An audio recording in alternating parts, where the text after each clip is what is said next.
At my son's funeral, his wife's lover leaned over and whispered, "Don't worry, old man, I'll spend his millions better than he did." Suddenly, my son chuckled in the coffin. "Because that man is, I'm glad to have you here. Follow my story until the end and comment the city you're watching from, so I can see how far my story has reached." I never thought I would outlive my son. At 62, I had always imagined Milton would be the one standing over my grave, not the other way around. But there I was, March 18th, 2024, staring at a mahogany casket that supposedly contained my 37-year-old boy. The Morrison funeral home smelled like lilies and grief.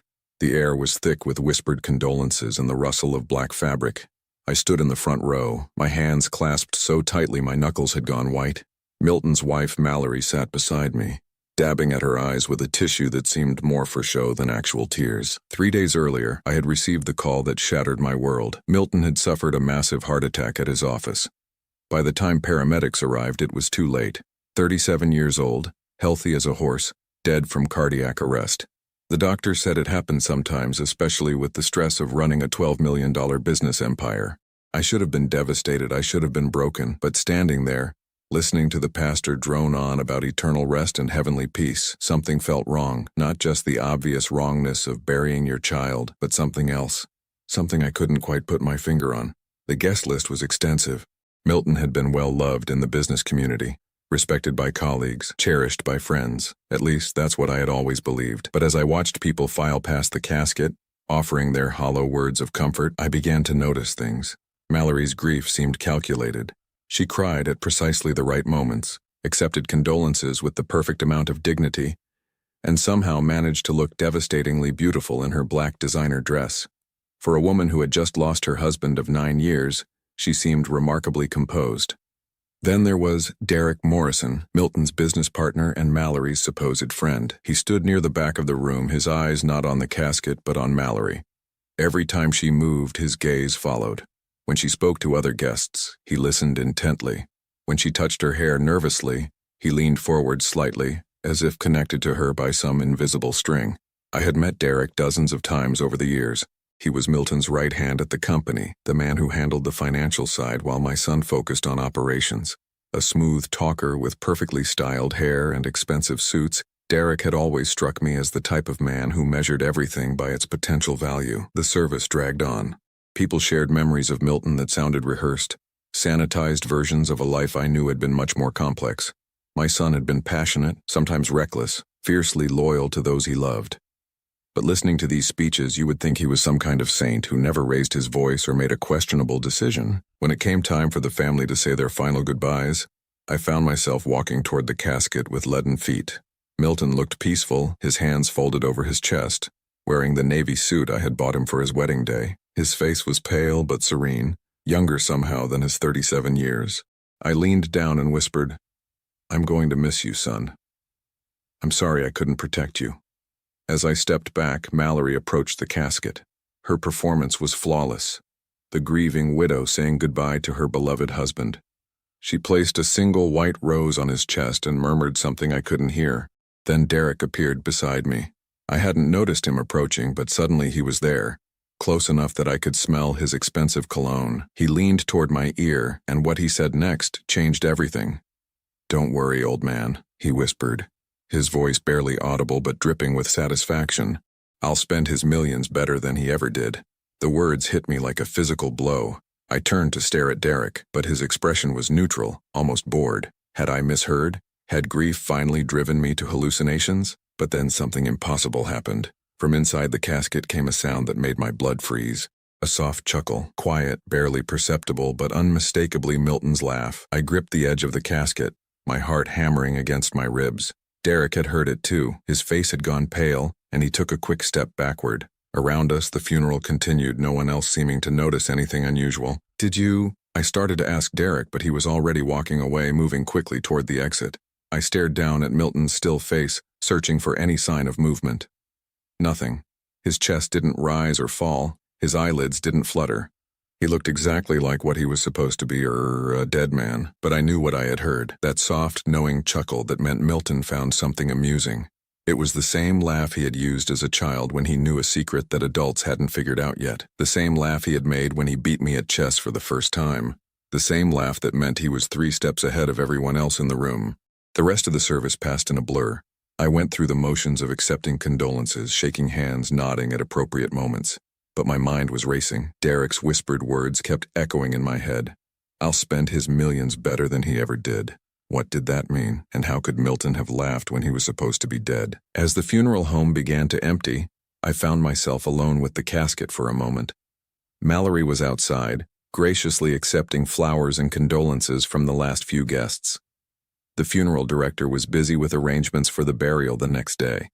I leaned close to the casket again, my voice barely a whisper. "Milton, son, if you can hear me?" Nothing. No response, no movement, no mysterious laughter. Just the profound silence of death. But as I straightened up, I noticed something that made my stomach drop. Milton's wedding ring was missing. The simple gold band I had helped him choose 9 years ago, the one he never took off, was gone from his finger. I looked around frantically, wondering if it had been removed for some funeral preparation reason. But morticians typically left wedding rings on the deceased. It was considered part of their final dignity, their lasting connection to love. So where was Milton's ring? And why did its absence feel like another piece of a puzzle I was only beginning to understand? The drive home was torture. Every traffic light seemed to last forever. Every mile stretched into eternity.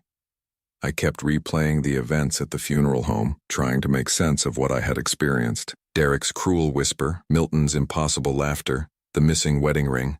None of it made sense individually, but together, they painted a picture I wasn't ready to accept. My house felt enormous and empty when I walked through the door. I had lived there alone since my wife Sarah passed away 8 years ago, but it had never felt this hollow. The silence pressed against my eardrums like a physical weight. I poured myself 3 fingers of whiskey and sat in my recliner, staring at the framed photos on the side table. Milton at his high school graduation, beaming with pride. Milton and Mallory on their wedding day, looking like they had stepped out of a fairy tale. Milton last Christmas, laughing at some joke I couldn't remember now. The phone rang, jarring me from my thoughts. It was Mallory, her voice soft and fragile. "Joel, I just wanted to thank you for today. Milton would have been so proud of how beautiful the service was." "Yes," I managed, my throat tight. "It was lovely. I know this is difficult, but we need to talk about arrangements. The lawyer wants to meet with us next week about the will and the business. Derek thinks we should—" "Derek thinks?" I interrupted, the whiskey making me bolder than usual. "Since when does Derek think for our family?" There was a pause. "He's been such a help, Joel. I don't know what I would do without him during this time." "I bet you don't," I thought, but I kept it to myself. "We'll talk later, Mallory. I need some time." After I hung up, I sat in the growing darkness of my living room, pieces of a terrible picture beginning to form in my mind. Derek's whispered threat, Mallory's convenient grief, Milton's missing wedding ring, and that impossible moment of laughter from a dead man. Something was very, very wrong, and I was going to find out what. The grandfather clock in the hallway chimed 11 times as I finally headed to bed, but sleep wouldn't come. Every time I closed my eyes, I heard that soft chuckle again, Milton's laugh full of secrets and hidden knowledge. "What did you know, son?" I thought, staring at the ceiling. "And how can I find out when you're supposed to be gone forever?" Outside my window, a car engine started and drove away into the night. But it wasn't until the next morning that I would realize someone had been watching my house, waiting to see what the old man might figure out next. I didn't sleep. How could I? Every time I closed my eyes, I heard that soft chuckle echoing from the mahogany casket. By 5 in the morning, I gave up and made coffee, my hands shaking as I measured the grounds. The morning news droned in the background, but I wasn't really listening. My mind kept circling back to the same impossible questions. How does a dead man laugh? Why was Derek so confident about spending Milton's money?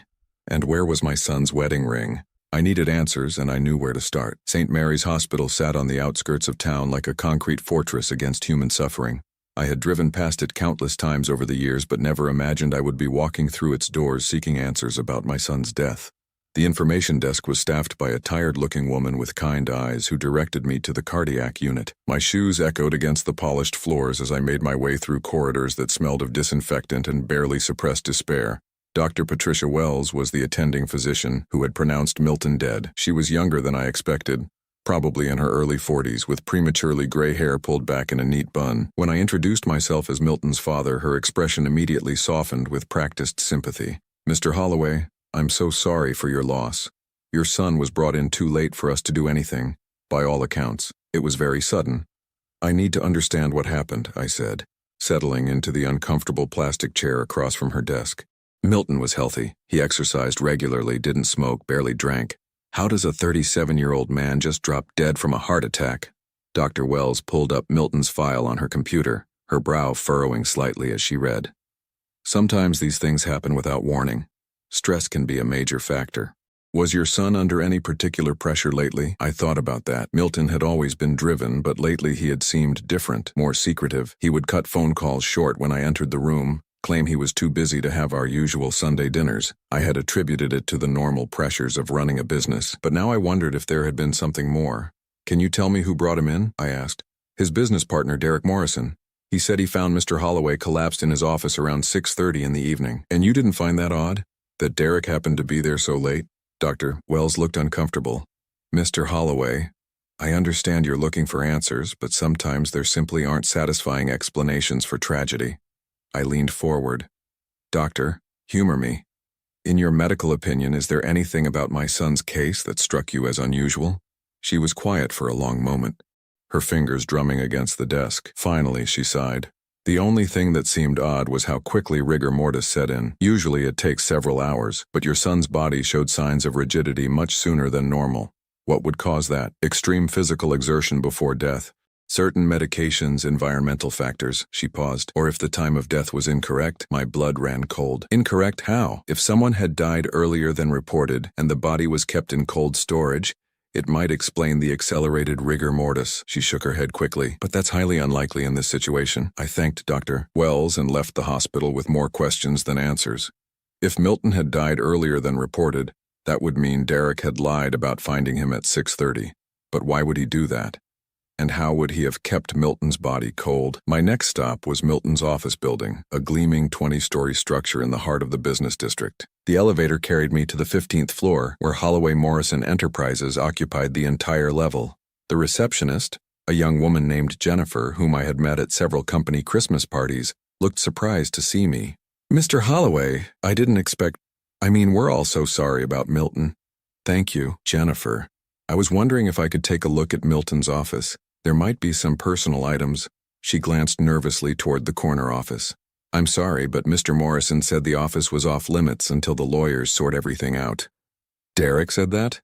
I tried to keep my voice level. He said it was for legal reasons, something about preserving the business records. She lowered her voice. Between you and me, he's been acting strange since it happened. He's been here every night, going through files, making phone calls. Every night? Yes, sir. He was here until almost midnight yesterday, even though it was the day of the funeral. I only know because I forgot my purse and came back for it. This was getting stranger by the minute. Why would Derek be working so late on the day of Milton's funeral? What was so urgent that it couldn't wait? Jennifer, can you tell me about the day Milton died? What time did Derek leave that evening? She thought for a moment. That's the thing. Derek was here when I left at 5, but he said he was heading out too. He seemed in a hurry to get somewhere. So Derek had lied about the timeline. If he left at 5 but claimed to find Milton's body at 6:30, where had he been for that hour and a half? I was about to ask more questions when the elevator doors opened and Derek himself walked out. He was impeccably dressed as always, but there were dark circles under his eyes that suggested he wasn't sleeping well either. Joel. He seemed genuinely surprised to see me. What brings you here? I wanted to collect some of Milton's personal things, I said, watching his face carefully. Of course. Although the lawyers advised me to keep the office sealed for now, legal liability, you understand. But once the estate is settled... He trailed off, his eyes darting away from mine. Derek, can I ask you something? Jennifer mentioned you've been working late every night since Milton died. That seems like odd timing. His jaw tightened almost imperceptibly. Someone has to keep the business running. Milton would have wanted that. And you were here the night he died, working late? I've already given my statement to the police and the doctors. Milton collapsed around 6:30. I found him and called 911 immediately. His voice had taken on a defensive edge. But Jennifer said you left at 5. Derek's face flushed. Jennifer must be confused. It's been a traumatic time for everyone. Before I could press further, he excused himself and disappeared into Milton's office, closing the door firmly behind him. I caught a glimpse of stacks of papers on the desk and what looked like an open safe in the corner. As I rode the elevator down, Jennifer's words echoed in my head. Derek had been there every night, going through files that supposedly belonged to a dead man who could no longer protect his own interests. My last stop of the day was the Morrison Funeral Home, where I requested to speak with the director about the preparation of Milton's body. Harold Morrison, a thin man with pale hands and a perpetually sympathetic expression, led me to his office. "Mr. Holloway, I hope everything met with your approval yesterday. Your son looked very peaceful." "He did," I agreed. I was wondering about his personal effects, specifically his wedding ring. Morrison consulted his paperwork. "There's no mention of a wedding ring in our intake notes. Sometimes jewelry is removed at the hospital for medical procedures.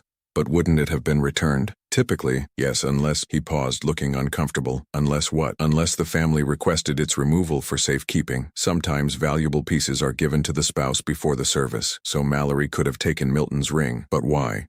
And why hadn't she mentioned it?" Morrison cleared his throat. "There was one other thing that seemed unusual. The body was brought to us much colder than normal. Usually, by the time we receive someone from the hospital, body temperature has begun to normalize. But your son was still quite cold, as if he had been refrigerated." That matched what Dr. Wells had said about the accelerated rigor mortis. Everything pointed to Milton having died earlier than reported, or having been kept somewhere cold after death. As I drove home, my mind was spinning with theories. None of them good. Derek had lied about the timeline. Milton's body showed signs of having been kept cold. His wedding ring was missing. And Derek had been working late every night since the death, going through files in Milton's office. The pieces were starting to form a picture, but it was a picture I didn't want to see clearly, because if I was right, then Milton's death wasn't the sudden tragedy everyone believed it to be. My phone rang as I pulled into my driveway. It was Mallory, and her voice was strained. "Joel, we need to talk. Can you come over tonight? There's something important about Milton that I need to tell you." My heart rate spiked. "What kind of something?" "I can't say over the phone, but it's about why he's been acting strange lately. Please. Joel, I think you need to know the truth." After I hung up, I sat in my car for several minutes staring at my house. The truth. Finally, someone was ready to tell me the truth about what had happened to my son.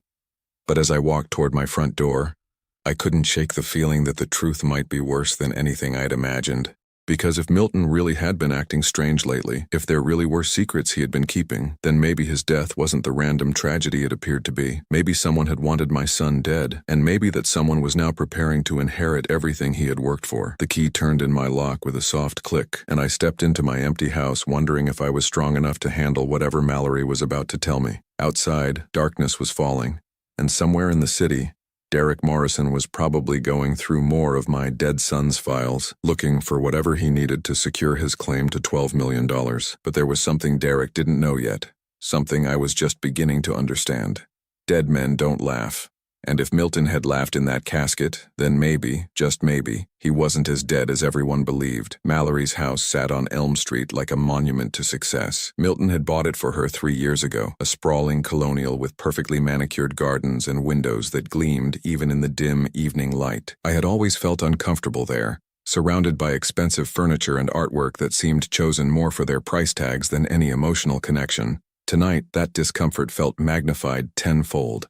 Mallory answered the door wearing a black silk robe, her hair pulled back in a way that managed to look both casual and elegant. Her eyes were red-rimmed, but I couldn't tell if it was from genuine grief or carefully applied makeup. "Joel, thank you for coming." She stepped aside to let me in. "I know this has been difficult for both of us." The living room was dimly lit, candles flickering on the mantelpiece beneath a large portrait of Milton and Mallory on their wedding day. He looked so young in that photo, so hopeful. The man smiling down at us had no idea what his life would become. "You said you had something important to tell me about Milton," I said, not bothering with pleasantries. Mallory poured herself a glass of wine with shaking hands. "Would you like something to drink?" "I'd like answers." She nodded and settled into the armchair across from me, her fingers wrapped around the wine glass like it was an anchor. Milton had been acting strange for the past few months. Secretive. He would disappear for hours without explanation, make phone calls he wouldn't let me overhear. Secretive how? He started sleeping in the guest room, said he didn't want to disturb me with his insomnia. He would leave early in the morning and come home late, claiming he was working on some special project. She took a sip of wine. I thought he was having an affair. The words hit me like a slap. Milton would never. That's what I thought too, but then I found receipts for a storage unit across town. When he had rented under a false name, her voice dropped to barely above a whisper. I followed him there one day. My heart was pounding now. What did you find? Mallory set down her wine glass and walked to a small desk in the corner of the room. She pulled out a manila envelope and handed it to me with trembling fingers. These. Inside were photographs, dozens of them. Milton talking to men I didn't recognize. Milton entering what looked like a small apartment building. Milton sitting in his car outside our family lawyer's office. And most disturbing of all, Milton meeting with Dr. Harrison, his longtime friend who happened to work at St. Mary's Hospital. I don't understand, I said, though a terrible suspicion was beginning to form in my mind. There's more. Mallory's voice was barely audible now. I hired a private investigator to follow him. What I discovered, she stopped, pressing her hand to her mouth. What did you discover? Milton knew. Joel, he knew about Derek and me. The admission hung in the air between us like a toxic cloud. I stared at her, trying to process what she had just said. You and Derek? Tears began to stream down her face, but they looked genuine this time. It started 6 months ago. I was lonely, Milton was always working, and Derek was there. He made me feel special, important. She wiped at her eyes. I never meant for it to happen. And Milton found out? The private investigator I hired to follow Milton? Milton had hired him first to follow me. She let out a bitter laugh. We were both spying on each other, both discovering terrible secrets. My mind was reeling. If Milton had known about the affair, then Derek's whispered threat at the funeral took on an entirely different meaning. But it still didn't explain the most important question. Mallory, how did Milton die? Really? She looked up at me with eyes full of something that might have been fear. That's just it, Joel. I don't think he did. The room seemed to tilt around me. What? The night he supposedly died, I was with Derek at his apartment. We have alibis for each other. But Joel, Milton had been planning something. The storage unit was full of documents, cash, fake identification papers. It looked like he was preparing to disappear. I gripped the arms of my chair, trying to steady myself. Are you saying Milton faked his own death? I'm saying it's possible. Dr. Harrison was his college roommate. They've been friends for 20 years. If anyone could help him stage his death, it would be someone with access to death certificates and morgue facilities. The pieces were falling into place with terrifying clarity. Milton's strange behavior, his meetings with Dr. Harrison, the inconsistencies in the timeline of his death, the body that was too cold, the accelerated rigor mortis, even that impossible laugh at the funeral. But why would he do this? I asked, though part of me was beginning to understand. Mallory stood and walked to the window, staring out at the dark street. Think about it, Joel. If Milton died, who would inherit everything? Me, his loving widow. And who have I been spending my time with? Derek, his business partner who knows every detail of the company's finances. He wanted to catch you, I said, the full scope of the plan becoming clear. He wanted to see what you and Derek would do if you thought he was dead. And we walked right into his trap. Mallory's voice was hollow. We've been planning how to liquidate assets, transfer funds, restructure the business. Derek even talked about selling the company and moving to the Cayman Islands. I felt sick. My son had orchestrated his own funeral to expose the people who were supposed to love him. The betrayal must have been devastating, but Milton had chosen a brilliant and terrible form of revenge. Where is he? I asked. Mallory shook her head. I don't know, but Joel, there's something else. Something worse. I wasn't sure I could handle anything worse, but I nodded for her to continue. Derek didn't just want to steal Milton's money. He was planning to make sure Milton could never come back. She turned to face me, her face pale.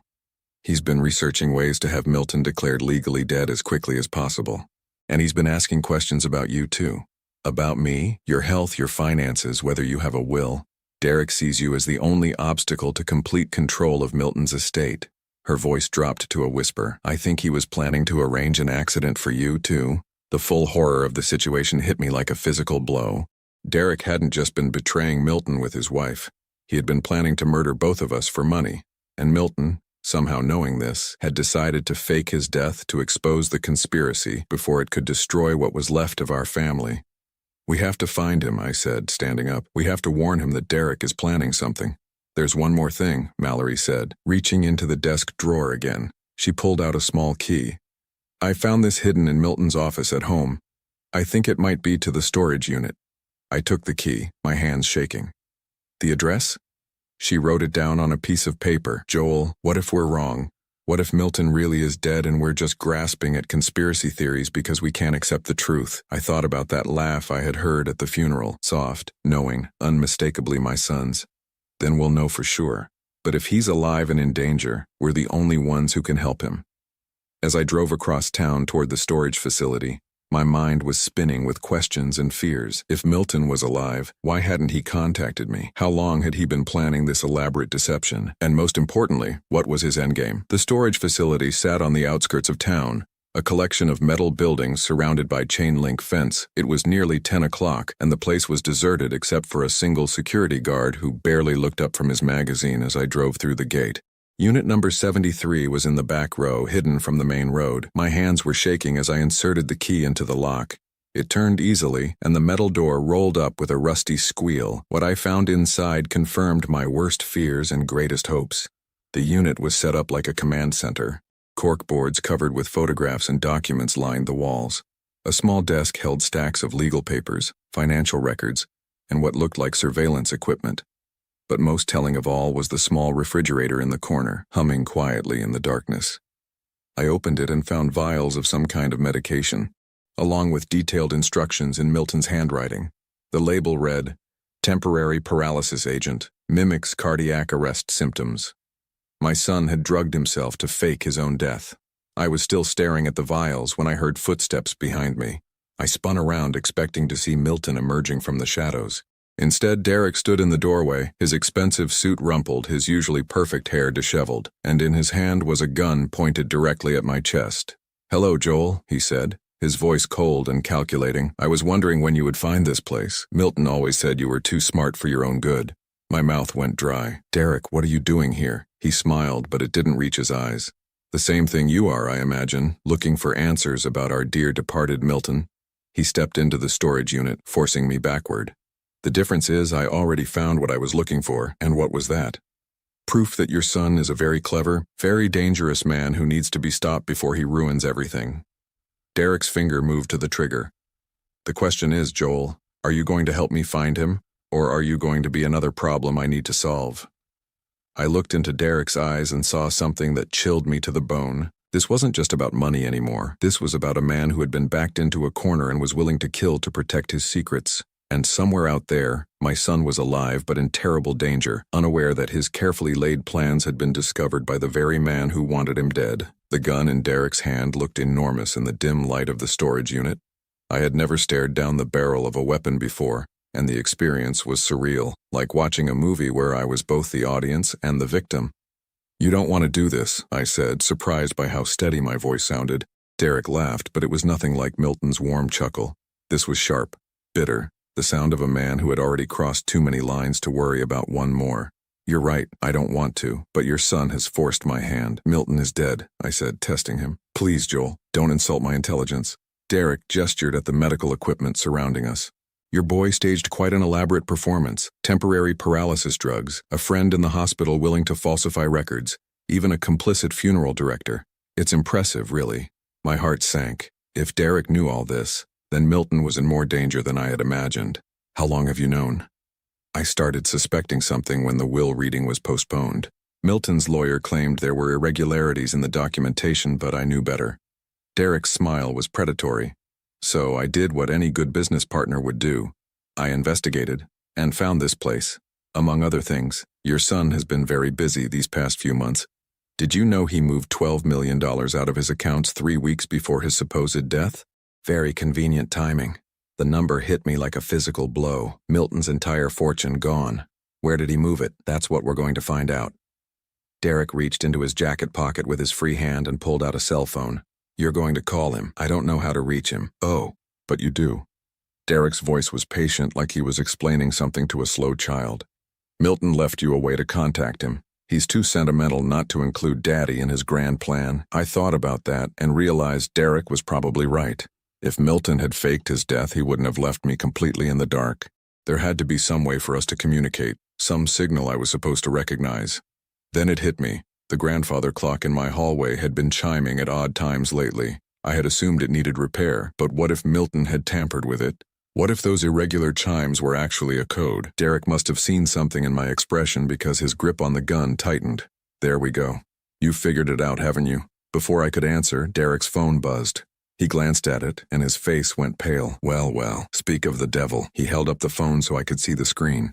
A text message from an unknown number. "Storage unit compromised. Move to backup location. Package is secure." "Milton?" I asked. Derek nodded. "Your son has been watching us. The question is, for how long?" He looked around the storage unit suspiciously, as if cameras might be hidden in the shadows. That's when I noticed it, a small red light blinking in the corner near the ceiling. Milton had been recording everything. He knew we were here, knew that Derek had found his hideout, and most importantly, knew that Derek was armed and dangerous. "He's coming," I said, more to myself than to Derek. "Yes, he is. And when he gets here, you're going to convince him to transfer that $12 million back to where it belongs. In exchange, I won't put a bullet in your head." The cold calculation in Derek's voice made my stomach turn. This wasn't a crime of passion or a momentary lapse in judgment.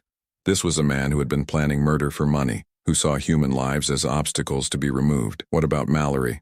I asked. "She knows the truth now." Derek's laugh was ugly. "Mallory will do whatever I tell her to do. She's too compromised to run to the police and too scared to cross me." He paused. "Besides, she doesn't know about the gun." A new horror crept into my mind. "You're going to kill her too. Eventually. Can't have loose ends." Derek glanced at his watch. "But first things first. Your son should be arriving any minute now." As if summoned by his words, we heard the sound of a car engine outside. Derek motioned for me to move toward the back of the storage unit, keeping the gun trained on my chest. My heart was pounding so hard I could hear it in my ears. Footsteps approached, slow and deliberate. Then a voice I had thought I would never hear again called out into the darkness. "Dad, are you in there?" Milton, alive, real, and walking into a trap. "Tell him to come in," Derek whispered. "Don't try to warn him, or you'll be dead before he takes another step."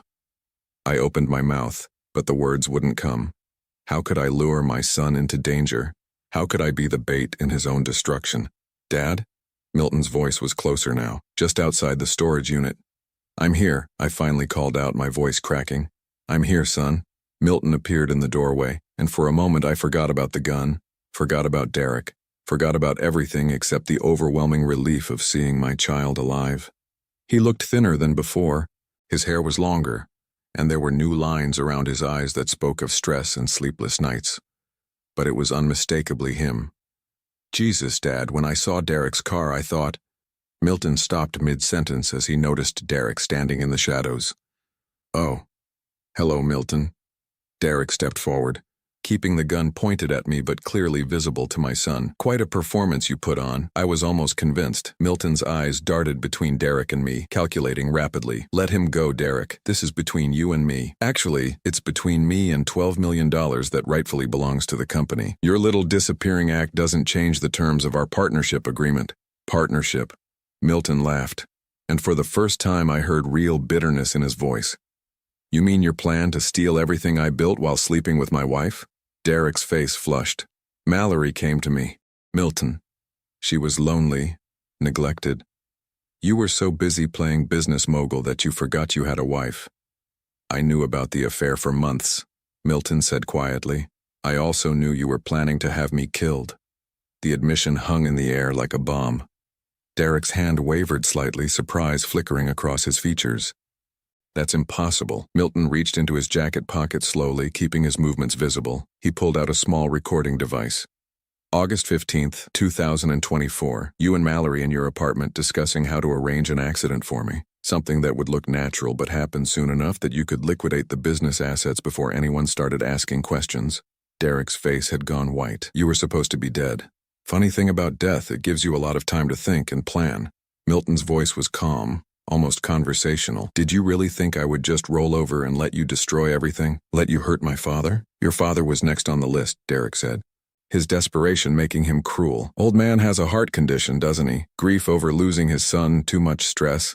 These things happen." Rage surged through me, hot and pure. This monster had been planning to kill both of us, to wipe out our entire family for money that he had never earned. "The police are already on their way," Milton continued. "I've been recording everything since you walked into this storage unit. Attempted murder, conspiracy, theft. You're looking at life in prison, Derek." Derek's eyes darted around wildly, like a trapped animal. "You're bluffing." "Am I?" Milton pulled out his phone and showed Derek the screen. A call to 911 was in progress, had been for the past 10 minutes. They've been listening to everything. In the distance, I could hear sirens approaching. Derek heard them too, and something in his expression snapped. The careful calculation was replaced by pure panic. "If I'm going down, I'm taking you both with me," he snarled, swinging the gun toward Milton. I don't remember making the decision to move. One moment I was standing frozen in terror. The next I was throwing myself forward, knocking Derek off balance just as the gun fired. The sound was deafening in the enclosed space, and I felt something hot graze my shoulder as we both went down. Milton was on Derek in an instant, wrestling for control of the weapon. They rolled across the concrete floor, grunting and swearing, the gun skittering away into the darkness. I scrambled after it, my shoulder screaming with pain, but managed to kick it out of reach just as the storage facility was flooded with red and blue lights. Police officers swarmed into the unit, shouting orders, separating us, securing the scene. Derek was handcuffed and dragged away, still screaming threats and accusations. The recording device and surveillance equipment were bagged as evidence. Paramedics checked my shoulder, just a graze, they said, though it hurt like hell. Through it all, Milton stood beside me, his hand on my uninjured shoulder, real and solid and alive. "Why didn't you tell me?" I asked when the chaos had died down enough for us to talk. Milton looked exhausted, older than his 37 years. "Because I knew you wouldn't let me do it. You would have tried to talk me out of it, tried to find some other way. There had to be another way. Was there?" Milton's voice was quiet, but firm. "Derek was planning to kill us both, Dad. The only way to stop him was to make him reveal his true nature. And the only way to do that was to make him think he had won." I thought about that as we gave our statements to the police, as Derek was taken away in the back of a patrol car, as the storage unit was sealed off as a crime scene. Milton had risked everything, his identity, his fortune, his relationships, to expose a conspiracy that would have destroyed our family. "What happens now?" I asked as we finally walked out of the storage facility together. Milton was quiet for a long moment. "Now I have to figure out how to come back from the dead. Legally speaking, it's going to be complicated." "And Mallory?" His jaw tightened. "Mallory made her choice. She'll have to live with the consequences." We stood by his car, a beat-up sedan that was nothing like the luxury vehicles he used to drive. He looked different in the harsh fluorescent light of the parking lot. Harder, more cautious, like a man who had learned not to trust the people closest to him. "I'm proud of you," I said finally. "What you did took incredible courage." Milton smiled for the first time since I had seen him in that doorway. It was a tired smile, tinged with sadness, but it was genuine. "I learned from the best, Dad. You taught me that family is worth fighting for, no matter the cost." As we drove away from the storage facility, I realized that Derek had been wrong about one thing. This hadn't been about money, not really. It had been about trust and betrayal, and the lengths a son will go to protect the people he loves. Milton was alive. Our family was safe, and sometimes, that's all the victory you can ask for. The safe house Milton had been living in for the past 3 days was a modest apartment above a used bookstore on the outskirts of town. As we climbed the narrow stairs, my shoulder still aching from Derek's bullet graze, I couldn't help but marvel at how thoroughly my son had planned his resurrection. "Dr. Harrison helped me find this place," Milton explained, unlocking the door. "He's been the only person who knew the truth from the beginning." Inside, the apartment was spartanly furnished but functional. A single bed, a small kitchenette, and a desk covered with legal documents and financial papers. It looked like the hideout of a man who had been planning his return from the dead with methodical precision. "Coffee?" Milton asked, moving to the kitchen like this was a normal father-son visit. "Please." I settled into the one comfortable chair, wincing as the movement pulled at my bandaged shoulder. "Milton, we need to talk about what happens next." He paused in the act of measuring coffee grounds.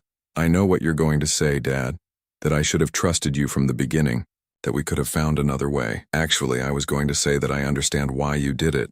I watched surprise flicker across his face. "Derek was planning to kill us both. You saved our lives." Milton turned back to the coffee maker, but I could see the tension in his shoulders ease slightly. "I've been carrying this alone for so long I forgot what it felt like to have someone on my side. You're not alone anymore." I leaned forward, ignoring the pain in my shoulder. "But son, we have a problem. Derek may be in jail, but Mallory is still out there and she knows you're alive." Milton nodded grimly.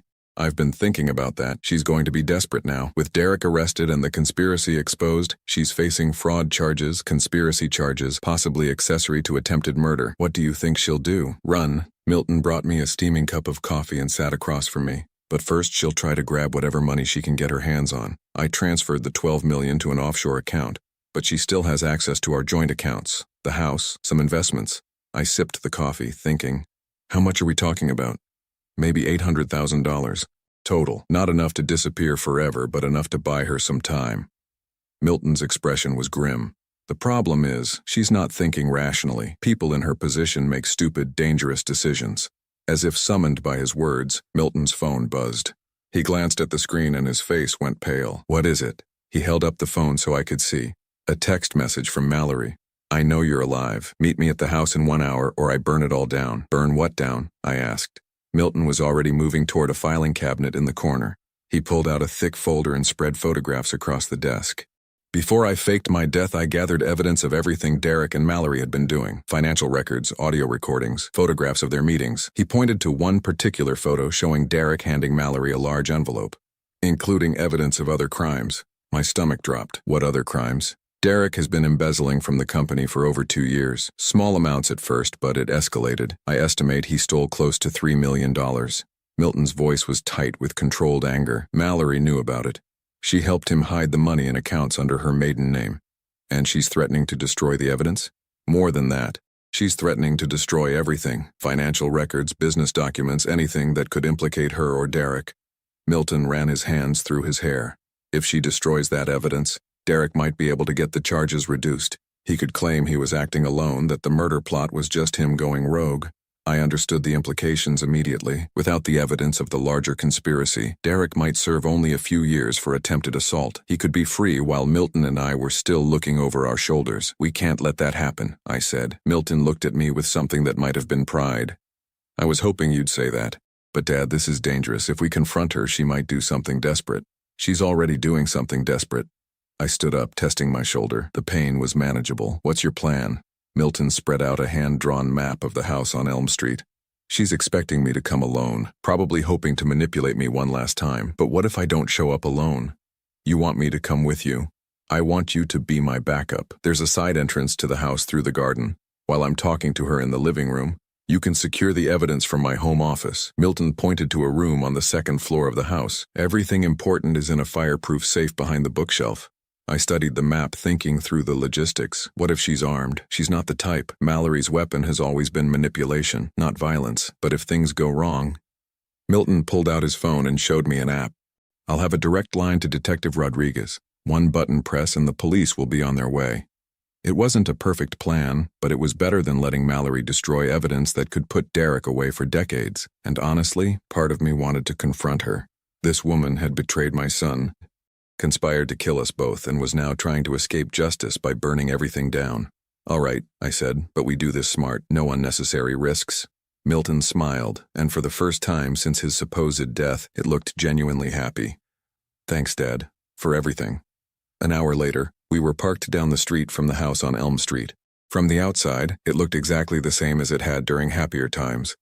The perfectly manicured lawn, the gleaming windows, the expensive cars in the driveway. But now I knew it was all built on lies and stolen money. Remember, Milton said, checking his watch. Give me 15 minutes to get her talking. She'll want to negotiate, try to work out some kind of deal. That should give you enough time to get to the office and back. I squeezed his arm. Be careful, son. Don't underestimate her just because she's desperate. You too, Dad. I watched Milton walk up the front steps and ring the doorbell.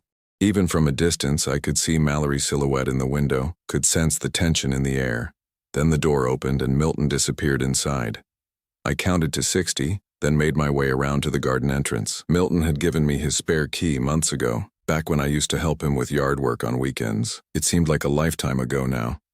The side door opened quietly and I slipped into the kitchen. The house was eerily quiet except for the murmur of voices from the living room. I couldn't make out words, but I could hear the cadence of an argument building. Moving as quietly as possible, I climbed the back stairs to the second floor. Milton's home office was exactly as he had described it, a masculine space with dark wood furniture and walls lined with bookshelves. Behind the largest shelf, hidden from casual view, was a small safe built into the wall. Milton had given me the combination, Sarah's birthday, the date my wife had passed away. Even in the midst of planning his fake death, my son had been thinking about family, about the people who truly mattered. The safe opened with a soft click, revealing stacks of documents, USB drives, and what looked like audio recording equipment. I grabbed everything, stuffing it into a messenger bag I had brought for this purpose. That's when I heard Mallory's voice, raised and angry, drifting up from the first floor. You think you're so clever, don't you? Staging your own death, making me look like a fool?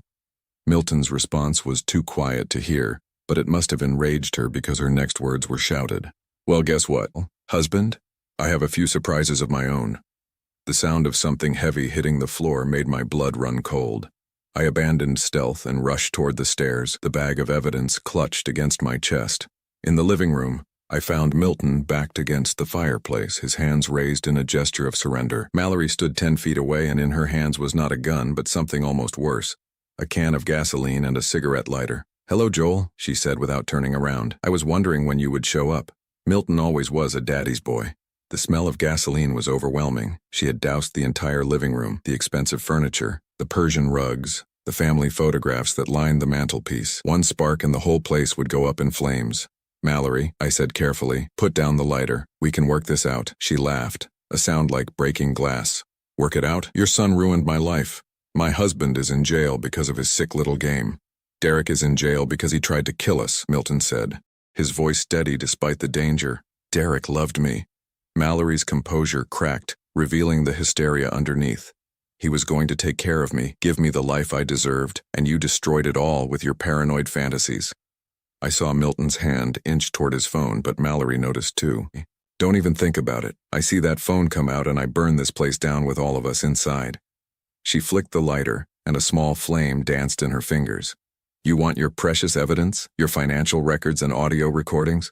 Watch them burn. That's when I realized she knew about the safe. Somehow she had discovered Milton's hiding place and was planning to destroy everything rather than let it be used against Derek. The bag, she said, noticing what I was carrying. Give it to me, now. I looked at Milton, saw the calculation in his eyes. We were trapped. If I gave her the evidence, Derek might escape justice. If I didn't, she might kill us all in a fire that would destroy the evidence anyway. But Milton had one advantage that Mallory didn't know about. His phone wasn't in his pocket. It was in his shoe, already connected to Detective Rodriguez, broadcasting everything live. He caught my eye and mouthed a single word. Trust. Then he did something that took incredible courage. He stepped forward, moving closer to the gasoline-soaked furniture and the unstable woman holding a flame. You're right, Mallory. I did ruin your life, but not because I was paranoid, because I loved you, and I couldn't accept what you had become. His words seemed to surprise her. The lighter wavered in her hand. I kept hoping you would come back to me. Milton continued, his voice gentle now. Even after I found out about Derek, I thought maybe we could work through it, save our marriage, start over. Tears began to stream down Mallory's face, but she didn't lower the lighter. You never loved me. You loved your business more, your money more, your father more. No, Milton said softly. I loved you most of all. That's why this hurts so much. For a moment, I thought he might actually reach her, might convince her to put down the lighter and face justice with some dignity intact. Then we heard sirens in the distance getting closer. Mallory's face twisted with rage and betrayal. You called them. I called them because I want you to live, Milton said. Because even after everything, I don't want you to die. She raised the lighter toward the gasoline-soaked curtains, and I knew we were out of time. Mallory, don't, I shouted, lunging forward with the bag of evidence. But it was too late. The flame touched the fabric and the room exploded into fire. The fire moved faster than I could have imagined. What started as a small flame on the curtains became a wall of heat and smoke in seconds. The gasoline-soaked furniture ignited like it had been waiting for this moment, filling the room with orange light and the acrid smell of burning fabric. Milton grabbed my arm and pulled me toward the kitchen. This way, Dad. Behind us, I could hear Mallory screaming, not in pain, but in rage and frustration. She had realized that her final act of destruction would accomplished nothing except putting all of us in danger. We stumbled through the smoke-filled hallway as sirens wailed outside. Milton led me through the back door just as the first fire trucks arrived, their red lights painting the neighborhood in harsh, urgent colors. The evidence, I gasped, clutching the messenger bag against my chest. Safe, Milton assured me, helping me to a spot on the lawn where we could breathe clean air. Everything we need is right there. Police officers were already surrounding the house, some helping firefighters connect hoses while others secured the perimeter. Detective Rodriguez appeared beside us, her expression grim but relieved. Are you both all right? She asked, checking us for injuries. We're fine, Milton said, but Mallory is still inside. As if summoned by his words, we heard shouting from the front of the house. Through the smoke and chaos, I could see firefighters carrying someone out. Mallory, unconscious but breathing, overcome by smoke inhalation. "She'll be fine," Detective Rodriguez said, following my gaze. "And she'll be in custody as soon as she's medically cleared." I watched as paramedics loaded Mallory into an ambulance. Even unconscious, even defeated, she looked beautiful. It was easy to understand how Milton had fallen in love with her, how Derek had been willing to risk everything for her attention, but beauty without character was just an empty shell, and Mallory had proven that she was hollow at her core. "What happens now?" I asked. Detective Rodriguez gestured toward the messenger bag I was still holding. "Now we use this evidence to make sure Derek Morrison spends the rest of his life in prison. Attempted murder, conspiracy, embezzlement, he's looking at 30 years minimum. And Mallory? Arson, conspiracy, accessory to embezzlement. She'll probably get 15 to 20. The detective's expression was professionally neutral, but I could see satisfaction in her eyes. Justice isn't always perfect, but sometimes it's thorough. Milton was staring at the burning house, watching flames consume what had once been his home. "I built that place for her," he said quietly. "Picked out every piece of furniture, every painting, every fixture. I thought if I gave her a perfect life, she would be happy." "You can't buy happiness, son, and you certainly can't buy love." He nodded, but I could see the sadness in his eyes. Despite everything Mallory had done, despite her betrayal and her willingness to see us both dead, Milton had genuinely loved her. That kind of love doesn't disappear overnight, even when it's proven to be one-sided. "Mr. Holloway?" A young police officer approached us with a clipboard. "We need to get your statements about what happened inside the house." For the next 2 hours, we sat in the back of a police car and recounted everything. Milton's elaborate plan to fake his death, Derek's conspiracy to steal the business, Mallory's final desperate attempt to destroy evidence. It sounded like something from a crime novel, too complex and dramatic to be real. But the evidence didn't lie. The audio recordings from Milton's phone had captured everything. Derek's confession, his threats, Mallory's admission of arson. Combined with the financial records and photographs from the safe, it painted a complete picture of a conspiracy that had been months in the making. By dawn, the fire was out, and the house was a charred skeleton. Most of the structure had survived, but the interior was gutted. Everything Milton had built with Mallory, all those years of marriage and shared dreams, had literally gone up in smoke. "I'm sorry," I said, as we stood looking at the ruins. Milton shook his head. "Don't be. This needed to happen. Not the fire, but the end of it all. I was holding on to something that was never real to begin with." Detective Rodriguez approached us one final time before we left. "Derek Morrison has agreed to plead guilty to all charges in exchange for a life sentence without the possibility of parole. He wants to avoid the death penalty." I felt a grim satisfaction. Derek would spend the rest of his life in a cell, thinking about how his greed had cost him everything. It wouldn't bring back the trust he had violated or the innocence he had destroyed, but it was justice nonetheless. "What about the business?" I asked Milton as we drove away from Elm Street. "Holloway Morrison Enterprises dies with this scandal," Milton said. "But I've been thinking about starting over. Something smaller, more personal, maybe something we could run together." The idea surprised me. I was 62 years old, supposedly ready for retirement, not new ventures. But the thought of working alongside my son, of building something honest and clean from the ground up, was appealing.